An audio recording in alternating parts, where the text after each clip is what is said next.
सभी लोगों को दिवाली की बहुत सारी शुभकामनाएं देता हूं और पत्रकार भाइयों से क्षमा चाहता हूं कि दिवाली के दिन भी आप लोगों को कष्ट करना पड़ा। कल मैंने जयदीप राणा को लेकर, जो ड्रग पेडलर है, कुछ जानकारी देश और आपके सामने रखने का काम किया, जो कि एक गाने का फाइनेंस हेड था। ये जानकारी लोगों के सामने रखी। कल से कहा जा रहा है कि मैं किसी के बीवी को इन्वॉल्व कर रहा हूं। कुछ लोग ये शोर मचा रहे हैं कि महिलाओं तक ये पहुंच रहे हैं। पिछले लगभग 26 दिन में 2 महिलाओं के अलावा मैंने किसी की मां, बहन, बहू, बेटी या किसी भी महिला को लेके कोई भी आरोप या उनका उल्लेख नहीं किया। दोनों महिलाओं का उल्लेख इसलिए आया कि उनसे चीज़ें जुड़ी हुई हैं, इसलिए उनका उल्लेख आया है।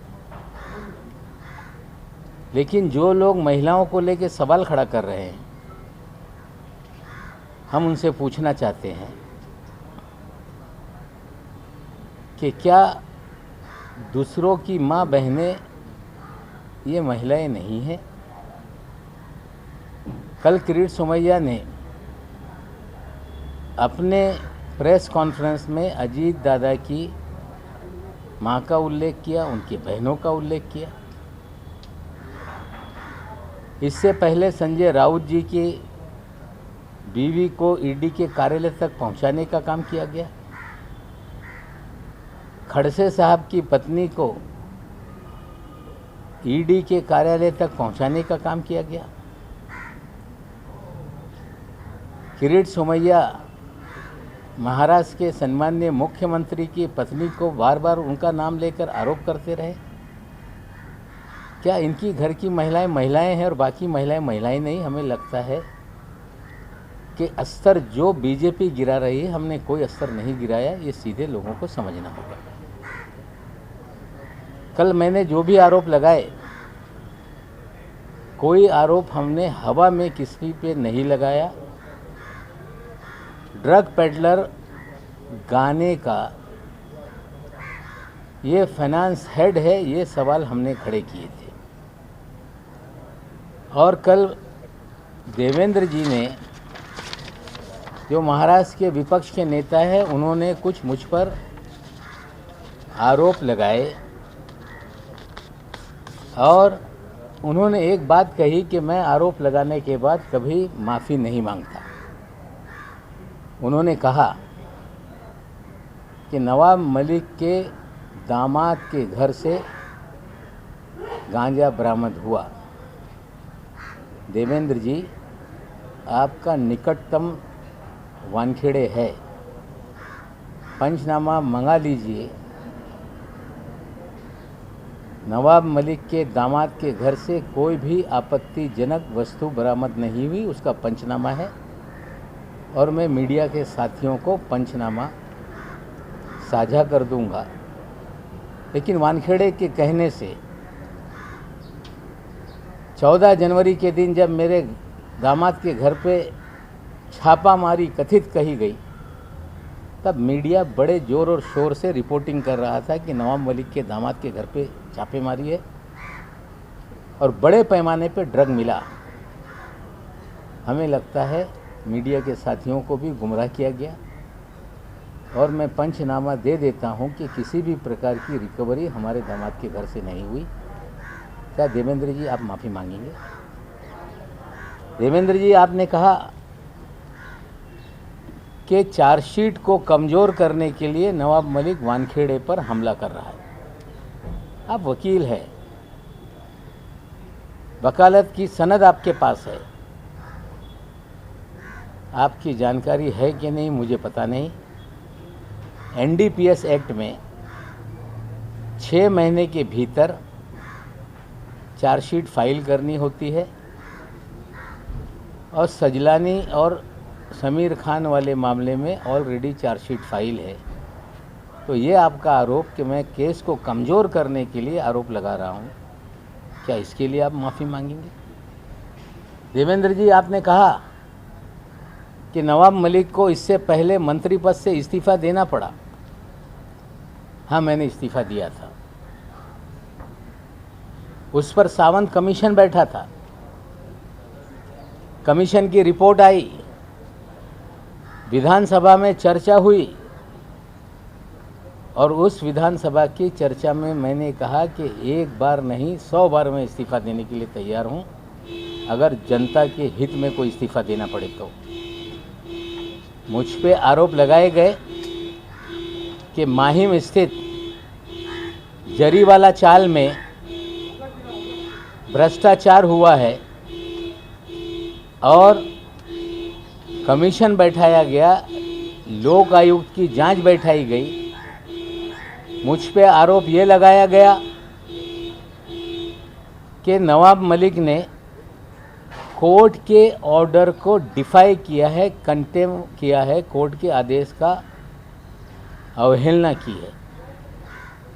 कोई पैसे खाने का या कोई करप्शन के चार्जेस नहीं थे, डिफाइंग ऑफ कोर्ट ऑर्डर के चार्जेस थे। जो लैंड एक्विजिशन हुआ था वो गलत तरीके से था, हमने स्टे दिया था और ये कहा जा रहा था कि हाई कोर्ट के आदेश का अवमान नवाब मलिक ने किया है। उसी कोर्ट के सामने मामला गया, कोर्ट ने उसका कॉन्ग्लिजेंस नहीं लिया। कंटेम्प्ट ऑफ कोर्ट उसी कोर्ट के सामने रखा जाता है या उससे ऊपर की कोर्ट में। किसी कमीशन को, लोक आयुक्त को यह अधिकार नहीं कि कंटेम्प्ट पर वो किसी पे आरोप मढ़े। फिर भी हमने कमीशन को झेला, कमीशन के सामने चीज़ें रखी और उसमें आचरण को लेके हर दिन लोगों को मिलना, लोगों की बातें सुनना, लोगों के लिए काम करना, ये आचरण जो है ये करप्ट है, इस तरह के चार्जेस लगे। लेकिन डिफाइंग कोर्ट ऑर्डर का ही हम पे मामला उठाया गया। हमने इस्तीफ़ा दिया, रिपोर्ट आई और 2008 में दोबारा मंत्री हम बने। लेकिन जो जरीवाला चाल में 12 वर्सेस 250 लोगों की लड़ाई थी, वो लड़ाई सुप्रीम कोर्ट में गई और सुप्रीम कोर्ट ने कहा कि नवाब मलिक ने या उस समय के मंत्री ने जो आदेश दिए थे वो सही है, उस आदेश का पालन हो, ये सुप्रीम कोर्ट ने कहा है। और कल देवेंद्र जी ने ये कहा कि मैं दिवाली के बाद बम फोड़ूंगा। आपको इंतज़ार करने की ज़रूरत नहीं है। कहा गया कि नवाब मलिक के अंडरवर्ल्ड कनेक्शन है। 62 साल का जीवन इसी मुंबई शहर में बीता। किसी माई के लाल में हिम्मत नहीं कि नवाब मलिक किसी अंडरवर्ल्ड से जुड़ा हुआ है, ये कभी उंगली भी उठाकर मेरे तरफ दिखा सके। ये कहना कि जिनके अपने घर शीशे के हों औरों पे पत्थर नहीं मारते, मेरे पास कोई शीशे का घर नहीं, ना मेरे पास कोई शीश महल है। लेकिन देवेंद्र जी से सीधा मेरा सवाल है, क्या 5 साल तक राज्य के मुखिया थे, गृह विभाग आपके पास था और शायद पूरा महाराष्ट्र जानता है, सबसे मुखर कोई देवेंद्र जी के कामकाज पे या पिछली सरकार पे सवाल उठाता था, उसका नाम नवाब मलिक है। और देवेंद्र जी, आप शायद भूल गए कि जिस दिन आपका 1 साल का कार्यकाल पूरा हुआ था, उसी दिन एक प्रेस में मैंने कहा था कि नकली देवेंद्र कौन घूम रहा है शहर में। आपको चेताया था मैंने। आपका भाई इस शहर में होटलों में क्या कर रहा था उसकी जानकारी हमने दी थी। आप जब चेंबूर वालों के घर पे जाते थे, हमने आपको चेताया था एक बार कि यहाँ मत जाइए। हमने कभी व्यक्तिगत वेंडेटा की राजनीति नहीं की। अगर उस समय उस होटल के फुटेज अगर मैं जारी कर देता तो शायद लोग मुंह दिखाने लायक नहीं रहते। आप कह रहे हैं कि नवाब मलिक के अंडरवर्ल्ड के संबंध है। अगर इतने हमले करने के बाद भी आप खामोश रहे, हमें लगता है कि एक राज्य का मुखिया अगर उसको जानकारी मिले कि कोई व्यक्ति नेता किसी अंडरवर्ल्ड से कनेक्टेड है, तो उनकी जिम्मेदारी बनती थी कि उसी समय कार्रवाई करते और मुझ पे कार्रवाई करनी चाहिए थी। हमें लगता है कि जो सच्चाई सामने आ रही है उसको लेकर कोई हवा में तीर मार देने से मामला बंद हो जाएगा, ऐसा नहीं है। मैं देवेंद्र जी आपसे पूछना चाहता हूँ कि आपके कार्यकाल में इस शहर में मुख्यमंत्री को ब्रीफिंग होती है कि शहर में पॉलिटिकल लोग क्या कर रहे हैं, शहर में क्या क्या चल रहा है। मैं पूछना चाहता हूँ, फोर सीजन होटल में लगातार ड्रामा लेट्स प्रिडिक्ट मैक इस तरह की पार्टी का आयोजन होता रहा। उस पार्टी का आयोजक कौन है? वो पार्टी में एक एक टेबल की कीमत 15 लाख रुपए होती थी। रात भर जश्न चलता था। 15-15 करोड़ रुपए की पार्टी का आयोजक कौन था? क्या आपको जानकारी नहीं थी? और आपके रहते हुए पार्टी चल रही थी, सरकार बदलने के बाद पार्टी बंद हो गई। इस पे आज मैं सवाल खड़ा कर रहा हूं कि ये पार्टी का आयोजक कौन? क्या आपकी जानकारी नहीं थी कि 15 करोड़ रुपए की पार्टी चल रही है? क्या आपका पुलिस या तंत्र ये पूरी तरह से कमज़ोर था? ये सारे सवालों का जवाब आपको देना पड़ेगा।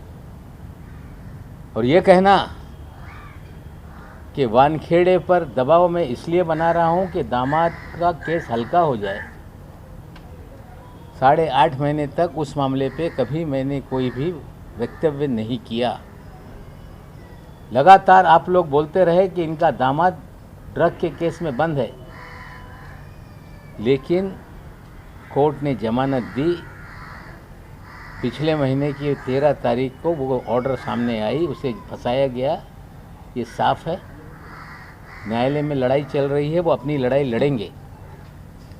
लेकिन जो जानकारी मुझे है कि वानखेड़े जब से इस डिपार्टमेंट में आया, उसने अपनी एक प्राइवेट आर्मी खड़ा की। उस प्राइवेट आर्मी में किरण गोसावी, मनीष भानुशाली, फ्रेक्चर पटेल, आदिल उस्मानी, सैम डिसूजा, हीलू पठान, ये सारे लोग आपके प्राइवेट आर्मी के प्लेयर हैं। और प्राइवेट आर्मी इस शहर में धड़ल्ले से ड्रग का कारोबार भी करती है। छोटे छोटे मामले उजागर होते हैं, लोगों को फंसाया जाता है, और धड़ल्ले से बड़े मामले इस शहर में चल रहे हैं। और मैंने लगातार कहा कि वानखेड़े के जरिए हजारों करोड़ रुपए की उगाही हुई है। आर्यन खान के मामले में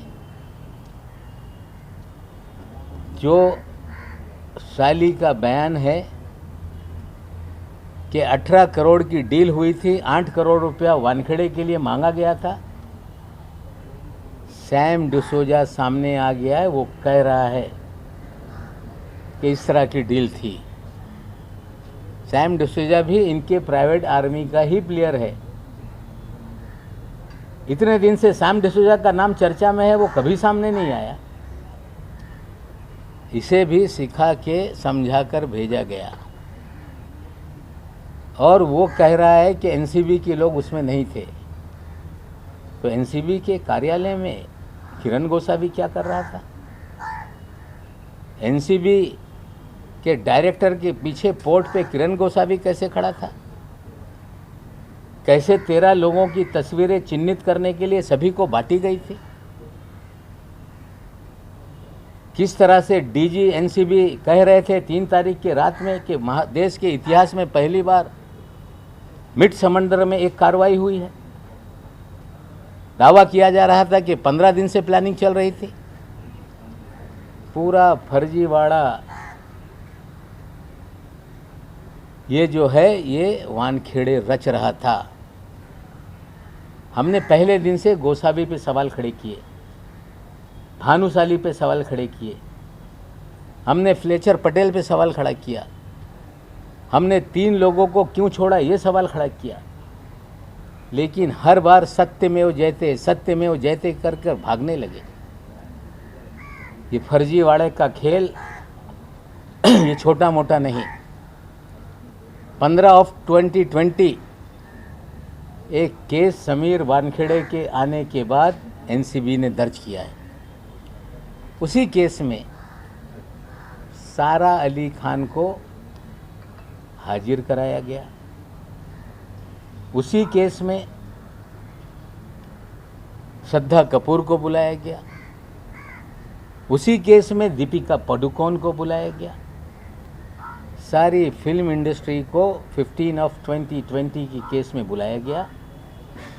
आज तक ना वो केस बंद हो रहा है, ना चार्जशीट हो रही है। ऐसा क्या है कि 14 महीने तक कोई केस बंद ही नहीं होता है। इसी केस के तहत हजारों करोड़ रुपए वसूली गए और हमने कहा कि उगाही मालदीव में हुई है। 2 तस्वीरें हमने डाली, एक दुबई की, एक मालदीव की। ये कह के भाग जाना कि मैं दुबई कभी नहीं गया, बहन दुबई गई थी। आप मालदीव में थे। मालदीव का दौरा कोई आसान नहीं होता। इतने लोग जाएंगे तो 20-30 लाख रुपए का खर्चा। ये जांच करे एनसीबी की विजिलेंस टीम कि इसका खर्चा किस अकाउंट से किया गया। ज्ञानेश्वर जी टीवी पे आते हैं, बहुत सारे अधिकारी टीवी पे आते हैं। किसी भी अधिकारी का शर्ट 1500 रुपये से महंगा नहीं, लेकिन समीर वानखेड़े की शर्ट 70,000 रुपये की क्यों होती है? हर दिन नया कपड़ा पहन के क्यों आते हैं? मोदी साहब से भी आगे निकल गए। पतलून लाख रुपए की, पट्टा 2 लाख रुपए का, जूता 2.5 लाख रुपए का, घड़ी 50 लाख रुपए की, 25 लाख रुपए की, 30 लाख रुपए की। एक अपराइट अफसर, मैं सारी तस्वीरें आप लोगों को दे दूंगा। अगर जिस तरह के कपड़े इन तमाम दिनों में उन्होंने पहने, उसकी कीमत ही 5-10 करोड़ रुपए की है। क्या ईमानदार अफसर 10 करोड़ के कपड़े पहनता होगा? कोई शर्ट दोबारा हमने पहनते नहीं देखा। इससे बड़ा ईमानदार कोई हो नहीं सकता जो 2 लाख के हर दिन जूते पहने। इससे बड़ा ईमानदार कोई हो नहीं सकता जो लाख रुपए की पतलून पहने। इससे बड़ा ईमानदार कोई हो नहीं सकता जो 70,000 के शर्ट पहने। हमें लगता है ईमानदारी का पैमाना इतना बढ़िया है। ऐसे ही सारे ईमानदार इस देश में हो जाए। हम कामना करते हैं कि ईमानदारों का जीवन शैली इसी तरह से बने। मैं फिर आज अपनी बात पे कायम हूँ कि समीर वानखेड़े ने हजारों करोड़ की वसूली की है, फर्जीवाड़ा किया है। जांच होनी चाहिए। कड़ियाँ जुड़ रही हैं, उगाही का मामला चल रहा है। ये कहा जा रहा है कि बोलने से रोका जाए। सवाल उठाए जा रहे हैं कि नवाब मलिक बोल रहा है। मैं आप लोग को बता दूं, जस्टिस दीपक गुप्ता जी ने अपने भाषण में कहा एक सेमिनार में कि right to dissent, right to criticise, ये फंडामेंटल राइट है। अगर क्रिटिसाइज नहीं होगा, डिसेंट नहीं रहेगा, तो राज्य पुलिसिया स्टेट बन जाएगा। पुलिसिया स्टेट इन्होंने बनाया। 2 ग्राम 5 ग्राम के केसेस बनाए। 26 मामले हमने रखे हैं जिसमें अपने पास से रख कर लोगों को फ्रेम किया गया। एनसीबी का जो काम था कि आज तक कोई तुमने पकड़ा, तो कहाँ से ये आया, इस तक आप क्यों नहीं पहुँचे? आज तक क्यों नहीं आपने लोगों को, बड़े लोगों को पकड़ने का काम किया? आज साथियों मैं और एक जानकारी दे रहा हूँ। कि महाराष्ट्र के JNPT पोर्ट पर 3 कंटेनर 51 टन पॉप सीड जो पोस्ता होता है, अफीम का बीज होता है, वो 15 दिनों से पोर्ट पर है। हम जवाब चाहते हैं DRI से कि 15 दिन में आपने केस रजिस्टर क्यों नहीं किया, क्यों NDPS का मुकदमा दर्ज नहीं हुआ। भयंकर खेल इस देश में चल रहा है। चाहे मुंदड़ा पोर्ट पर ड्रग पकड़ी जाए, NIA के बाद जांच चली जाए, धंधे बस्ते में चली जाए। पिछले 10-12 दिन पहले एक केस आया था ड्रग का, वो भी 8 दिन के बाद उजागर हुआ। आज 51 टन पॉप सीड वहाँ पड़ी है, उसके लेकर कोई भी मुकदमा दर्ज नहीं हो रहा है, केस दर्ज नहीं हो रहा है। पूरा खेल ड्रग का कहीं ना कहीं राजनीतिक संरक्षण के बिना नहीं चलता और ये बहुत ही खतरनाक तरीके से देश को उलझाया जा रहा है।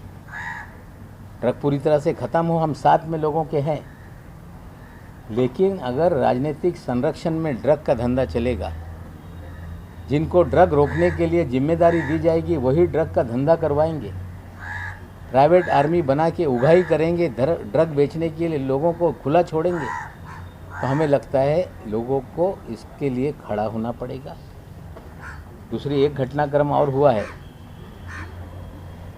अनिल देशमुख जी कल गए, जब सारे लीगल मीन्स जो भी थे उनके पास, उन्होंने आजमाया और स्वयं हाजिर हुए। उन्हें भी फंसाया गया, उन्हें भी जो आरोप लगाने वाला था परमवीर सिंह, वो फरार है, और जिस पे आरोप लगाया गया, जो जांच को सहयोग करने के लिए हाजिर किया गया, उन्हें गिरफ्तार किया गया।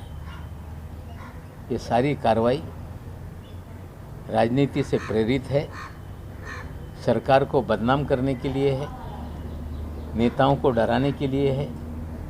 हम ये साफ कह देते हैं कि फिर ट्वीट आ रहे हैं कि अगली बारी अनिल परब जी की है। ये नेताओं को डराना और सत्ता के दुरुपयोग का काम बंद हो। ठीक है, अनिल देशमुख जी को आपने गिरफ्तार किया है, कानून अपना काम करेगा। फर्जीवाड़े से लोगों को फंसाओगे, आज नहीं कल चीज़ें सामने आएंगी। लेकिन परमवीर सिंह कहाँ है, इसकी जवाबदेही ये केंद्र सरकार की है। महाराष्ट्र से वो पंजाब चले गए, चंडीगढ़ चले गए, उसके बाद लौटे नहीं। कहा यह भी जा रहा है कि वे विदेश में, तो भागने के 3 ही रास्ते हैं। लुकआउट नोटिस के बावजूद कोई व्यक्ति देश छोड़ के या तो हवाई जहाज से जा सकता है या रोड के रास्ते उत्तराखंड, उत्तर प्रदेश, बिहार से नेपाल वाया अगर वो गए हैं, तो तीनों जगहों पे भारतीय जनता पार्टी की सरकारें हैं।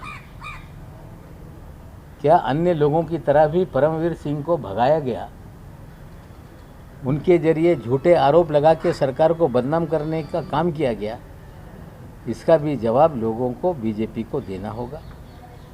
मैं आज फिर एक आपको व्हाट्सएप चैट आपको बता रहा हूँ कि मैंने जब लेडी डॉन का उल्लेख किया तो कहा गया कि हमारा भाई एक ईमानदार अफसर है, हम उसके कामकाज में ध्यान नहीं देते।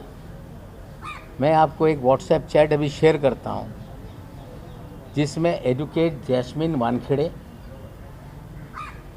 एक जो ड्रग के मामले में कोई गिरफ्तारी हुई होगी, उस केस से रिलेटेड वो व्यक्ति जैस्मिन वानखेड़े को मैडम एड्रेस भेजो करके कह रहा है। जैस्मिन वानखेड़े अपना विजिटिंग कार्ड, लोकल लोकेशन उसको शेयर कर रही हैं। दूसरा स्क्रीनशॉट में वो उससे बात कर रही हैं कि क्या चल रहा है, पिटाई हो रही होगी।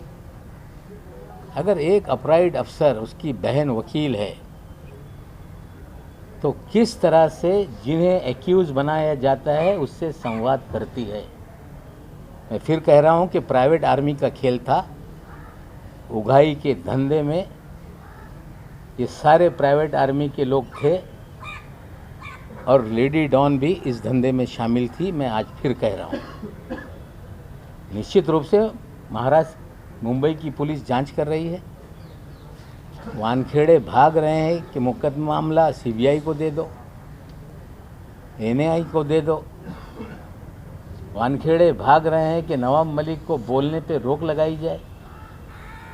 वानखेड़े पीआईएल फाइल करा रहे हैं सुप्रीम कोर्ट में कि नवाब मलिक को रोका जाए, जांच मुंबई पुलिस से हटाई जाए। सत्यमेव जयते कहने वालों को चाहिए कि सांच को आँच क्या, जांच होने दीजिए। महाराष्ट्र पुलिस ने कहा है कि इन्हें गिरफ्तार करना होगा तो 72 घंटे की नोटिस दी जाएगी। वसूली गैंग का पर्दाफाश हो रहा है और जिस दिन वानखेड़े पे कार्रवाई होगी हमें लगता है कि लोग खुलकर सामने आ जाएंगे। मैं अपील करता हूं, जिन लोगों के साथ उगाही हुई है वो खुलकर आएँ, बताएं। अगर डर में जियोगे तो ये पुलिसिया राज देश के लोकतंत्र को ख़त्म कर देगा। मैं आपके माध्यम से अपील करता हूं। तुम्ही 51 टन माल पडून असल्याचं DNPTवर म्हटलेलं आहे, त्याबाबत ती कोणती कंपनी आहे, कुठून माल आला याबाबत नाही, याच्या सगळ्या कागदपत्र माझ्याकडे थोड्या वेळेत येणार आहे। मी आपल्याला व्हॉट्सअपवर सगळं शेअर करतो है।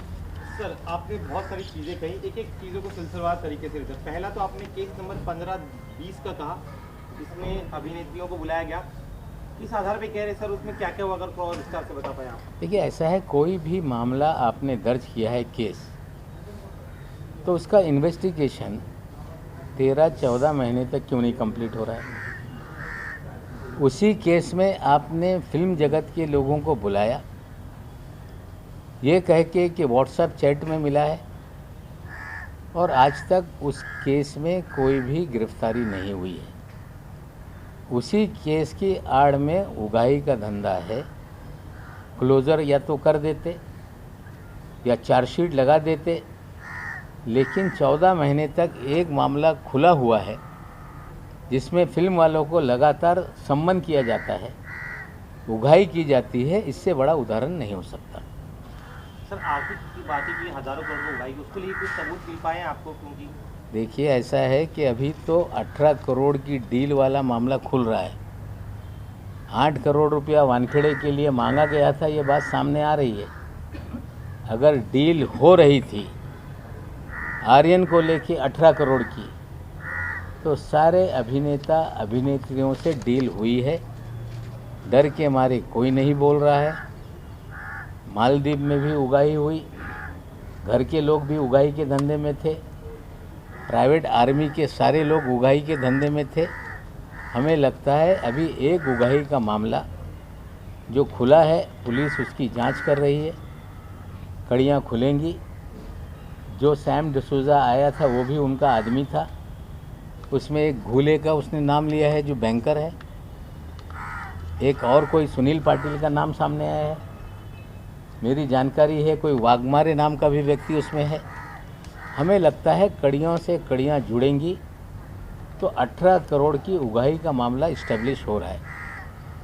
मुंबई पुलिस अभी चीज़ों को देख रही है। जब पूरी तरह से चीज़ें हो जाएगी, हम किसी को फर्जी तरीके से फंसाते नहीं। मुंबई पुलिस चीज़ों को देख रही है। जब पूरा मामला इस्टेब्लिश हो जाएगा तो निश्चित रूप से पुलिस कार्रवाई करेगी। सर, साल 2020 में जो बॉलीवुड वालों से पूछताछ हुई थी, वो 2 अलग-अलग केसेस में हुई थी। FIR नंबर 15 ऑफ 2020 और 16 ऑफ 2020। एक केस दिल्ली की टीम देख रही थी और एक केस मुंबई की टीम देख रही थी। तो क्या दिल्ली की टीम ने भी जिन लोगों को बुलाया था कि दीपिका पादुकोण उसमें थी, क्या उनसे भी उगाही हुई है? दिल्ली टीम की इंक्वायरी वाले केस की भी डिपार्टमेंट एक है, दिल्ली का हो मुंबई का हो मुझे पता नहीं है। NCB है, और एक VV सिंह नाम का कैरेक्टर सबसे महान है इस NCB में। मैं आज जिम्मेदारी से कह रहा हूँ कि जब मेरे दामाद को बुलाया गया तो VV सिंह ने कहा कि I want to buy Land Cruiser. अगर मेरे दामाद से लैंड क्रूज़र की बात करते हैं तो क्या खेल चल रहा था खुलेगा। और मैं सारी चीज़ों को, ये जो गलत चीज़ें हो रही हैं उसके एक एक सबूत हम रखेंगे। अभी तो उगाही का धंधा हो रहा था, ये इस्टेब्लिश हो रहा है। पुलिस की जांच जैसे जैसे आगे बढ़ेगी, हमें लगता है एक बार वानखेड़े गिरफ्त में आ गया तो लोग खुलकर सामने आएंगे। और वीवी सिंह, जिसे इसके पहले करप्ट है करके साइड में रखा गया था, वानखेड़े ने फिर इस खेल में उतारा है। कहीं ना कहीं पूरा रचा रचाया उगाही का धंधा है, जो ये सारी कड़ियाँ जुड़ रही हैं। केपी गोसावी, साली, सैम डिसूजा, और सबसे बड़ा उसके अंदर जो गवाह होगा, जिस गाड़ी का जिक्र किया गया है, ये सारे खेल के बाहर का वो आदमी है। वो ड्राइवर इस गाड़ी में सुन रहा होगा, लोकेशन को कंफर्म कर सकता है। हमें लगता है पुलिस अपना काम करे, और पूरी तरह से इस्टेब्लिश हुआ है कि उगाही का 18 करोड़ की डील हुई, 50 लाख एडवांस उठाया गया और 8 करोड़ की हिस्सेदारी वानखेड़े की थी। सर आपने करोड़ों रुपए और सर लाखों रुपए के कपड़े पहनते हैं, वानखेड़े लाखों रुपए के कपड़े पहनते, कभी कपड़े रिपीट नहीं करते, किस आधार पर ये कह रहे हैं सर? आप कुछ प्रूफ सबूत आप उनकी सारी तस्वीरें देख लें, जूते देख लें। लू विटॉन का जूता 2-2 लाख रुपए का है, जूते बदलते रहते हैं। बर्बरी के शर्ट आप देखेंगे जो 50,000 से ऊपर शुरू होता है। टी शर्ट आप देखेंगे जिसकी कीमत 30,000 से शुरू होती है। पारते पाते नाम की कोई घड़ी है, मुझे पता नहीं, घड़ियाँ रोज़ बदलती है, जो 20 लाख से उसकी बिगिनिंग है और 1 करोड़ तक की घड़ी आती है। ईमानदार अफसर का ये पहरावा, ईमानदार अफसर का ये रहन सहन, हम कामना करते हैं कि इतना जो रहन सहन है ईमानदार अफसर का, ये पूरे देश के ईमानदार लोगों का हो जाए। हम कामना करते हैं। ईमानदारी का पैमाना ये है, तो हमें लगता है कि ये कोई नया पैमाना इस देश में शुरू हुआ है, ये सवाल हम पूछते हैं। सर मगाशी सर तुम्ही समीर वानखेडे पर्यंतच होतात, आता तुम्ही एनसीबीच्या सगळ्याच लोकांना त्याच्यामध्ये तुमचं म्हणणं आहे का की आता एनसीबीचे सगळेच लोक याच्यामध्ये इन्व्हॉल्व आहे? कालपर्यंत तुम्ही केवळ समीर वानखेडे आणि त्यांची गँग असं तुम्ही म्हणत होतात, आज तुम्ही म्हणता की एनसीबीचे इतर अधिकारी सुद्धा त्याच्यामध्ये? नाही, व्ही सिंग आहे एनसीबीमध्ये। व्ही सिंग आणि माने नावाचा त्यांचा ड्रायव्हर, हे प्रायव्हेट आर्मीसोबत हे 2 अधिकारी जास्त इन्व्हॉल्व आहे। मी आज पुन्हा हे दाव्याने सांगतोय। अनिल देशमुख साहेब, ज्यांच्यावर पॉलिटिकल मोटिवेशननी परमवीर सिंग ज्यांनी वाझेंना रिइन्स्टेट केला होता, त्यांच्या माध्यमातून या शहरामध्ये दहशत निर्माण करून खंडणी गोळा करत होते। हे गोष्ट समोर आल्यानंतर अनिल देशमुख साहेबांनी आणि माननीय मुख्यमंत्रींनी परमवीर सिंग यांना त्या पदातून होमगार्डकडे ट्रान्सफर केल्यानंतर परमवीर सिंगनी 100 कोटीचा टार्गेट देण्यात आला होता असा आरोप केला। तदनंतर केस सीबीआयकडे गेली, सीबीआयने याचा तपास सुरू केला आणि एक राजकीय कट कारस्थान करून या सरकारला बदनाम करण्यासाठी त्यांच्यावर कारवाई सुरू झाली। ते न्यायालयामध्ये दाद मागत होते, वारंवार ईडीच्या संमन आल्यानंतर त्यांना उत्तर देत होते की मी कोर्टाकडे दाद मागितलेली आहे, त्यानंतर मी तुमच्याकडे येणार आहे। ते स्वतः काल गेले। 4.5 कोटी रुपये त्यांनी वाझेंनी जे सांगितलं आहे त्याच्या आधारावर त्यांच्यावर आरोप निश्चित करण्यात आले, पण ज्यांनी हा आरोप लावला तोच फरारी आहे, तोच समोर येत नाही। बातमी येत आहे की ते बेल्जियममध्ये कुठेतरी आहे। लुकआउट नोटीस असताना ते बाहेर पडून कसे गेले? त्यांना सेफ पॅसेज देण्यात आला काय?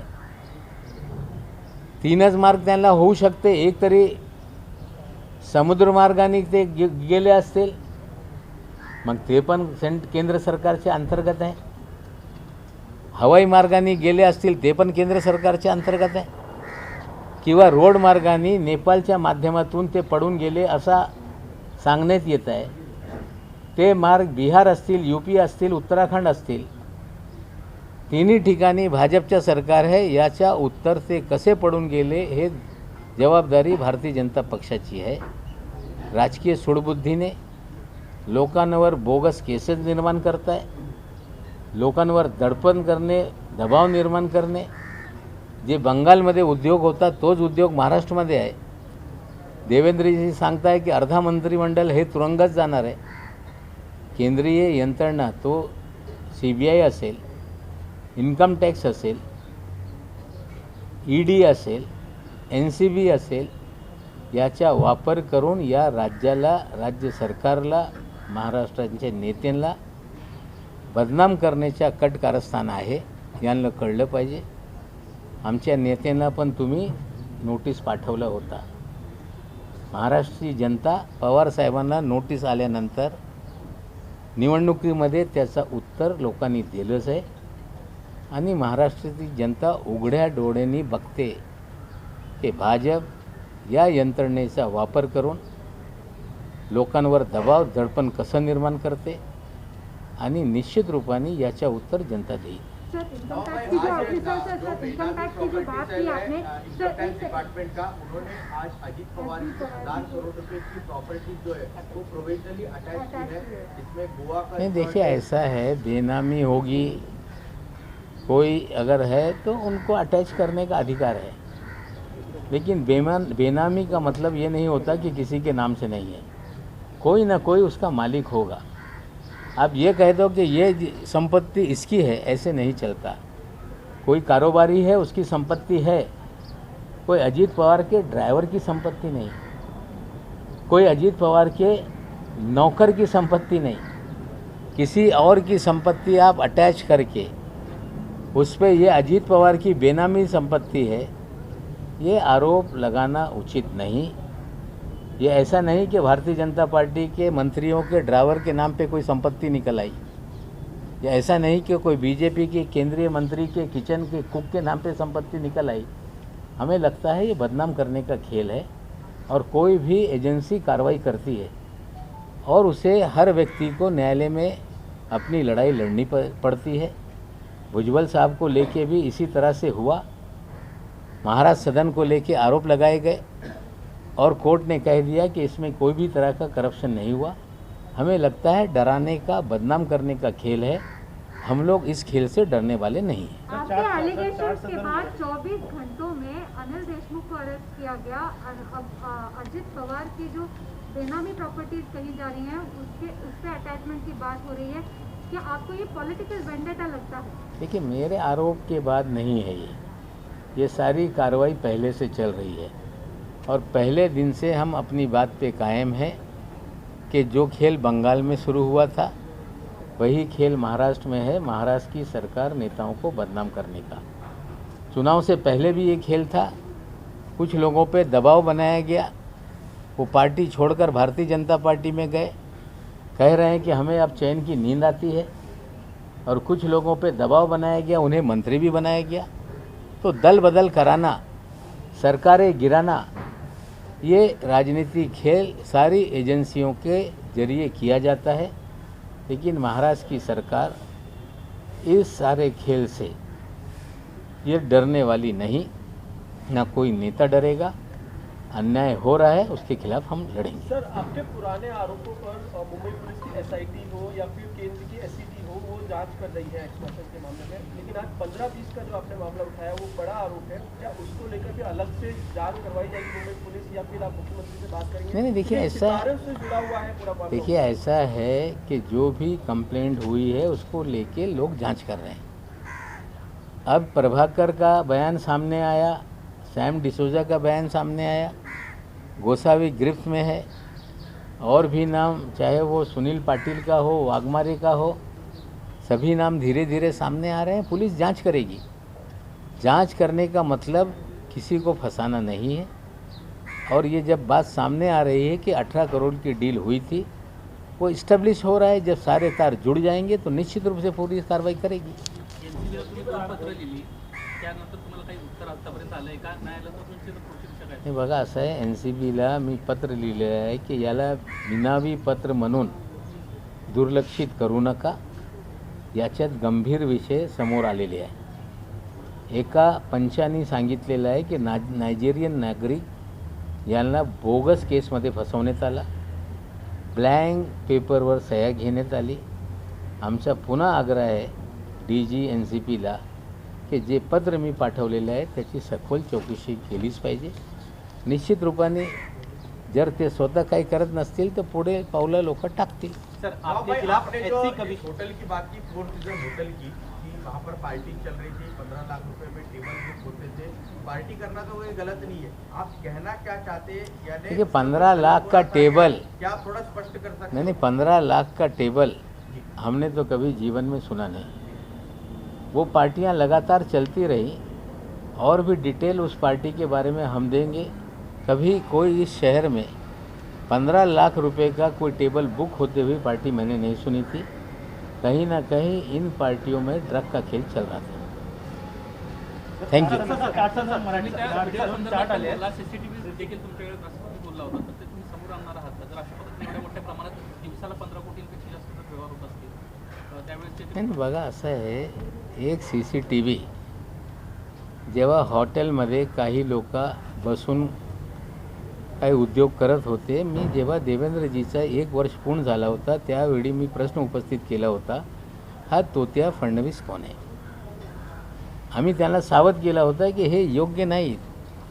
त्या काळातले CCTV पण माझ्याकडे होते, मी तेव्हा रिलीज केलेलं नाही आणि मी पुन्हा ते CCTV रिलीज करणार नाही. समझदार को इशारा काफ़ी है. सर आपके खिलाफ सर SC कमीशन में वो गए हैं, क्या आप भी लीगल कोई जानकारी ले रहे हैं? देखिए SC कमीशन में वो गए कि मेरा सर्टिफिकेट वैध है. अरुण हलदर जी पहले दिन बोल रहे थे कि उन्होंने धर्म परिवर्तन नहीं किया, दूसरे दिन उनके घर पे चले गए. हमने कहा कि उनका ये अधिकार नहीं है. 1994 में सुप्रीम कोर्ट का एक आदेश आया था, जब फर्जी सर्टिफिकेटों की बाढ़ आई थी तो हर ज़िले में स्क्रूटनी कमेटी का गठन हो और उसके तहत एक कौशी जुडिशियल अथॉरिटी निर्माण की गई और महाराष्ट्र में वो है. हलदर जी का वो जुरिडिक्शन नहीं था, वो सर्टिफिकेट को वैध डिक्लेयर कर रहे थे.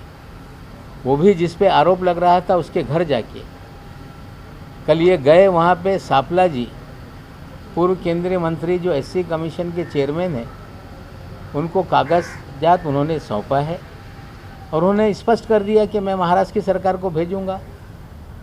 सर्टिफिकेट फर्जी है या असली है, इसकी जांच के लिए सुप्रीम कोर्ट के आदेश से स्क्रूटनी कमेटी का गठन होता है. महाराष्ट्र के हर ज़िले में उसका गठन है, वही उसकी कौशी जुडिशियल अथॉरिटी है. वहाँ पे मामला जाएगा और लोग ये प्रमाणित करेंगे कि ये फर्जी सर्टिफिकेट है. सर आपके खिलाफ बहुत डेफेमेशन के मामले सामने, तो क्या आप कोई कानूनी सलाह ले रहे हैं, वकीलों से मिल रहे हैं? देवेंद्र जी ने कहा है कि डिफेमेशन के ऊपर उनके ऊपर इतने मामले हो रहे हैं, मैं कैसे डालूं. डिफेमेशन करना लोगों का अधिकार है, डिफेंड करना ये मेरा अधिकार है. लोग पहले कह रहे थे कि 100 करोड़ रुपए का हम डिफेमेशन करेंगे.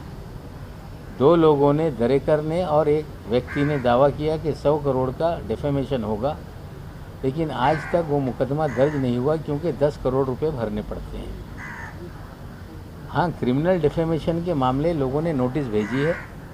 मुझे किसी भी न्यायालय से किसी भी तरह का संबंध नहीं आया. तो भाई जब भी आरोप लगे हैं महाराष्ट्र गवर्नमेंट के किसी भी मंत्री पर, CBI ED ने उसकी जांच शुरू कर दी. अब कहा जा रहा है कि दिवाली के बाद बम फोड़ा जाए, तो क्या आपको चिंता हो रही है कि आपके खिलाफ भी जांच शुरू हो जाएगी? हम हैं तैयार, मैंने कल कहा है तैयार हम. अरे खाली ये तो ED CBI की धमकी तो कई दिनों से दी जा रही है. लेकिन एक गंभीर विषय फिर मैं बोल दूं, कल जिस तरह से परवीन दरेकर जी ने और चंद्रकांत पाटिल जी ने कहा कि इसके अंजाम बुरे होंगे.